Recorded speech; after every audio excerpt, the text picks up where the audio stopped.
Hello students, today we will start chapter 10 respiration in organisms class 7 science। तो chapter को शुरू करते हैं। One day Bujo was eagerly waiting to meet his grandparents who were coming to the town after a year। एक दिन जो बूझो था वो वेट कर रहा था अपने ग्रैंड पेरेंट्स का, जो कि टाउन में जो है एक साल के बाद आ रहे थे। He was in a real hurry as he wanted to receive them at the bus stop. और वो बहुत जल्दी में था क्योंकि वो उनको जो है बस स्टॉप पे लेने के लिए जा रहा था। He run fast and reach the bus stop in a few minutes. He run fast, वो तेज़ी से दौड़ता हुआ जो है गया था बस स्टॉप में और एक जो कुछ ही मिनट में वहाँ पहुँच गया। ही वॉज ब्रीथिंग रैपिडली, और जब वो दौड़ के गया इसलिए जो है वो तेज़ी से सांस ले रहा था। His grand mother asked him why he was breathing so fast. तो उसकी ग्रैंड मदर ने उससे पूछा कि वो तेज़ी से सांस क्यों ले रहा है। Boojho told her that he come running all the way. Boojho ने अपनी ग्रैंड मदर को बताया कि वो पूरे रास्ते में जो है दौड़ता हुआ आया है। But the question got stuck in his mind, लेकिन एक क्वेश्चन उसके दिमाग में आ रहा था बार बार। He wondered why running makes a person breathe faster, कि ऐसा क्या होता है कि जो रनिंग से, दौड़ने से जो है कोई भी पर्सन जो है बहुत तेज़ी से ब्रीथ करता है। The answer to Boojho's question lies in understanding why we breathe. तो जो बूझो का इस क्वेश्चन का आंसर है वो इससे आता है कि हम ब्रीथ क्यों करते हैं। Breathing is a part of respiration. Breathing जो है रिस्पायरेशन का एक पार्ट है। Let us learn about respiration. तो सबसे पहले हम लोग रिस्पायरेशन के बारे में देखेंगे।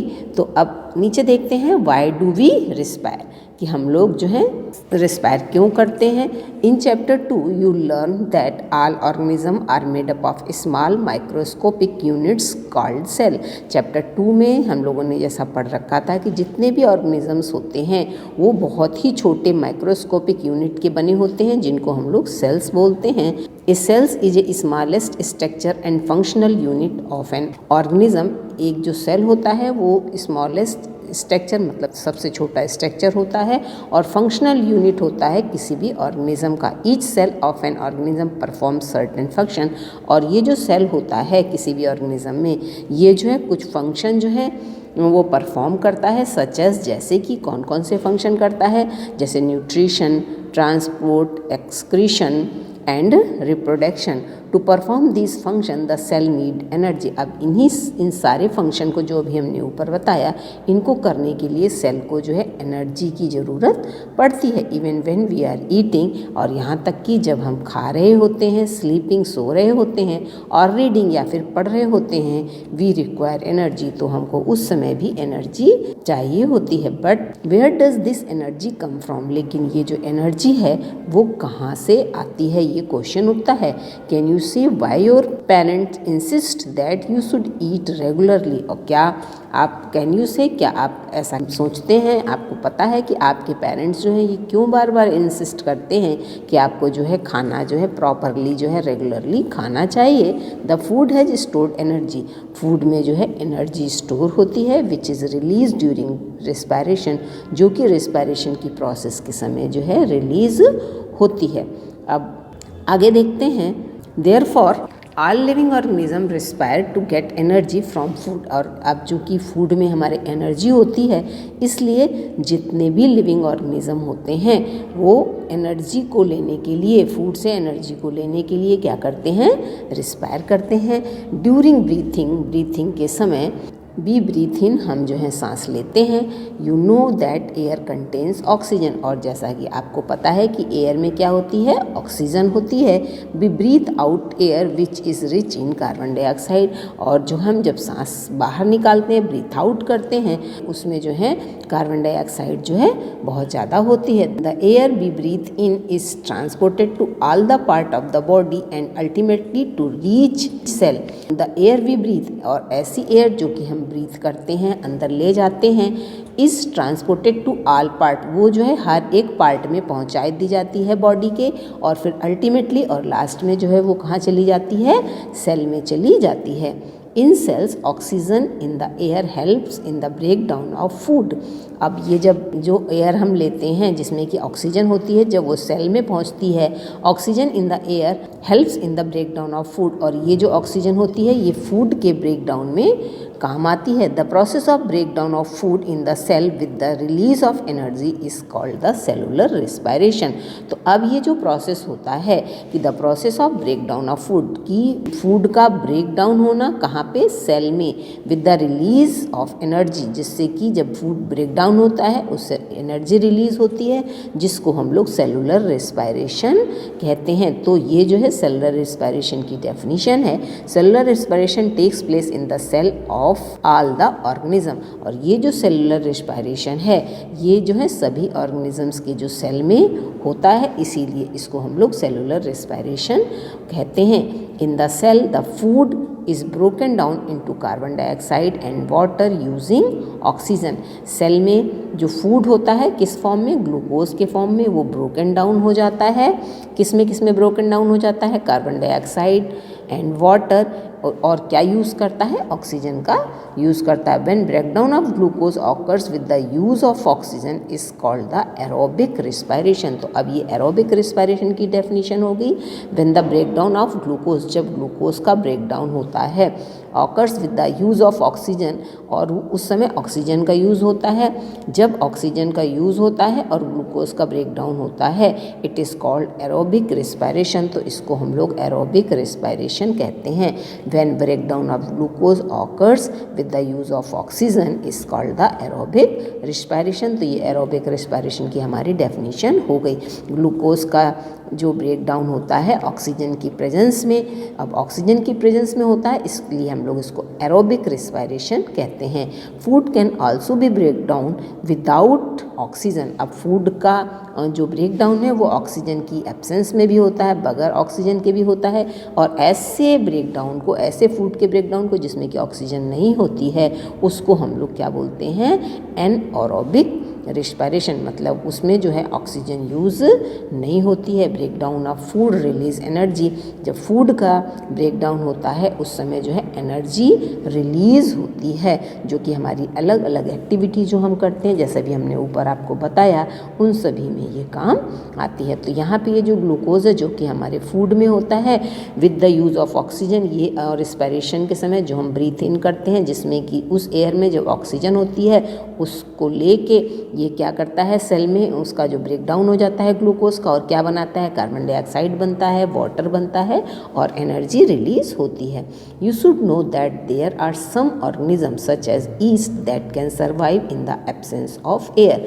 और जैसा कि आपको पता है कि देयर आर सम ऑर्गेनिज्म, कुछ ऐसे भी ऑर्गेनिजम्स होते हैं जैसे कि east that can survive in the absence of air, जो कि ऑक्सीजन मतलब एयर की एब्सेंस के बगैर भी जो है वो सर्वाइव कर सकते हैं, वो जी सकते हैं। They are called anaerobes. तो इसको जो है हम लोग एनएरोब्स कहते हैं, मतलब ऐसे ऑर्गेनिजम्स जो कि सर्वाइव करने के लिए जिनको एयर की ज़रूरत नहीं होती है, उन ऑर्गेनिज्म को हम लोग क्या बोलते हैं, एनएरोब्स। और इसका एग्जांपल यहाँ पे क्या दिया हुआ है, ईस्ट।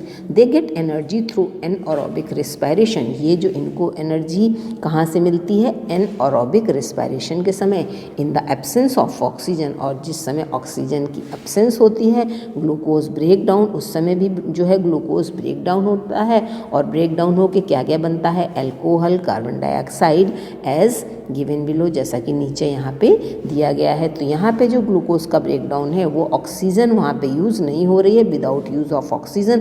और जब without use of oxygen glucose का ब्रेक डाउन होता है तो उस समय अल्कोहल बनता है, कार्बन डाइऑक्साइड बनता है, और एनर्जी रिलीज़ होती है।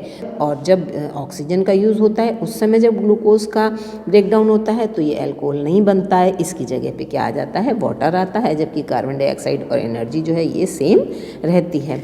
तो अब हम लोग आगे देखते हैं।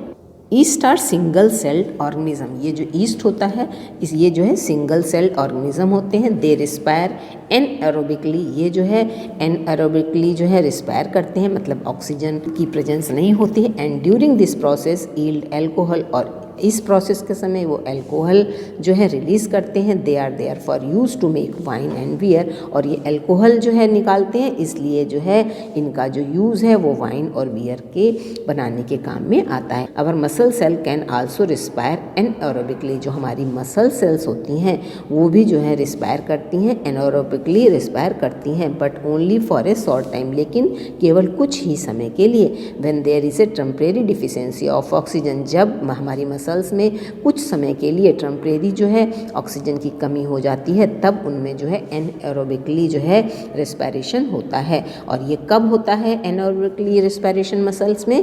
ड्यूरिंग हैवी एक्सरसाइज, जब हम कोई हैवी एक्सरसाइज करते हैं, फास्ट रनिंग मतलब दौड़ते हैं, साइकिलिंग करते हैं, वॉकिंग करते हैं फॉर मेनी आवर्स, बहुत घंटों तक, और हैवी वेट लिफ्टिंग या फिर बहुत ज़्यादा भार उठाते हैं, the demand of energy is high, उस समय हमको ज़्यादा एनर्जी की ज़रूरत होती है। But the supply of oxygen to produce the energy is limited, लेकिन हमारे उस समय जो ऑक्सीजन की सप्लाई होती है जिससे कि एनर्जी प्रोड्यूस होती है वो बहुत ही लिमिटेड होती है।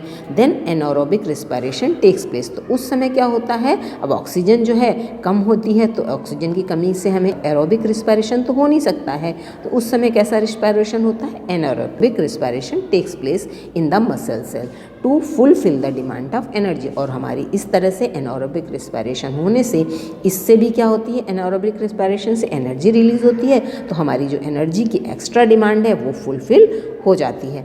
यहाँ पे दिया हुआ है जो ग्लूकोज, जो कि हमारी मसल सेल, अब हमारे सेल में जो ग्लूकोज तो होता ही है, तो हमारे जो मसल सेल में जो ग्लूकोज होता है इन द एब्सेंस ऑफ ऑक्सीजन, मतलब यहाँ पे ऑक्सीजन की एब्सेंस है, मतलब एनारोबिक रिस्पायरेशन हो रहा है, तो क्या यहाँ पे बन रहा है? Lactic acid and energy. तो मसल्स में यहाँ पे लैक्टिक एसिड बनता है, इस बात का आपको ध्यान रखना है।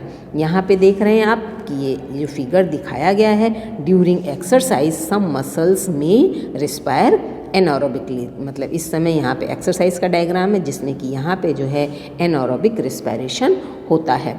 Have you ever wondered why you get muscles cramps after heavy exercise? कभी अब आपको जो है आश्चर्य होगा कि जब आप ज़्यादा जो है एक्सरसाइज करते हैं उस समय जो है मसल्स में क्रम्स पड़ जाते हैं।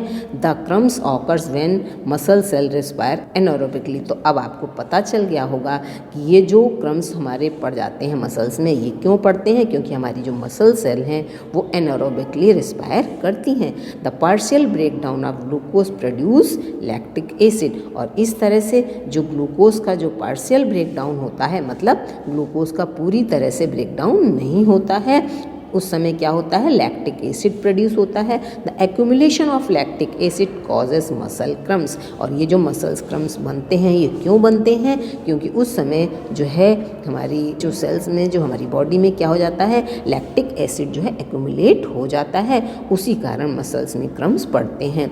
We get relief from cramps, और ये जो क्रम्स हमारे मसल्स में पड़ जाते हैं उससे जो है छुटकारा पाने के लिए, उस क्रम्स को ख़त्म करने के लिए हमें क्या करना चाहिए? We get relief from cramps after a hot water bath, हमको ये गर्म पानी से बाथ करना चाहिए या फिर मसाज करनी चाहिए। Can you guess why it is so? क्या आप सोच सकते हैं कि ऐसा क्यों होता है? हॉट वाटर बाथ, जब हम हॉट वाटर से जो है बाथ करते हैं या फिर मसाज करते हैं उस समय क्या होता है? इम्प्रूव सर्कुलेशन ऑफ ब्लड, उस समय हमारी बॉडी में ब्लड का सर्कुलेशन जो है बढ़ जाता है। As a result the supply of oxygen to the muscle cell increase, और जब ब्लड का सर्कुलेशन बढ़ जाता है तो क्या होता है? ऑक्सीजन की जो सप्लाई है मसल्स में वो भी इंक्रीज हो जाती है।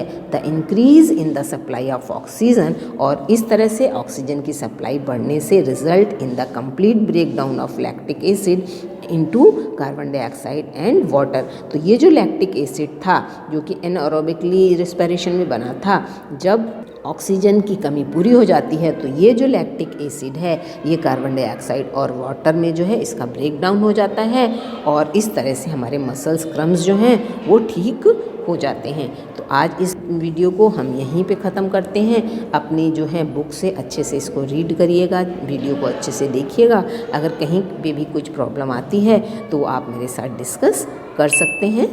Thank you.